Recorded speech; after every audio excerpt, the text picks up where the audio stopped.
আসসালামাইকুম। এগুলো হচ্ছে যে আমাদের পুরাতন ডিম পাড়া পাখিগুলা, যেগুলো অলমোস্ট 3 মাস হয়ে গেছে। এছাড়া হচ্ছে যে এখানে হচ্ছে যে 52টা ফিমেল আছে। ফিমেল থেকে আমরা দেখি আজকে কয়টা ডিম পাই। এই যে এখানে ডিম অনেকগুলো পড়ে আছে, অনেকগুলা ডিম পড়ে আছে। এই সাইডেও কিছু ডিম আছে, আমি দেখা এই সাইডে,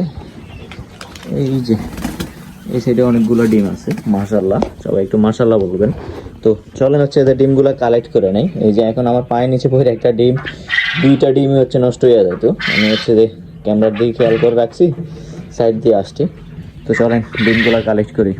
অলরেডি এখানে হচ্ছে 40টা উঠে ফেলছি, তাহলে এখানে আছে আরো 3টা, জাস্ট হচ্ছে 43টা ডিম পাইছি হচ্ছে আমাদের আজকের পুরাতন পাখিগুলো থেকে, যেখানে হচ্ছে 52 পিস আছে।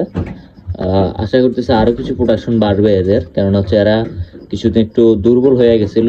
আর হচ্ছে আমরা কেমিক্যাল কোর্স করাইছি অল্প কয়েকদিন আগে, তার কারণে হয়তো এরকম হইতেছে। তো সবাই ভালো থাকবেন, আসসালামু আলাইকুম। আর সবাই দোয়া করবেন যাতে আমাদের পাখিগুলো সুস্থ সবল থাকে।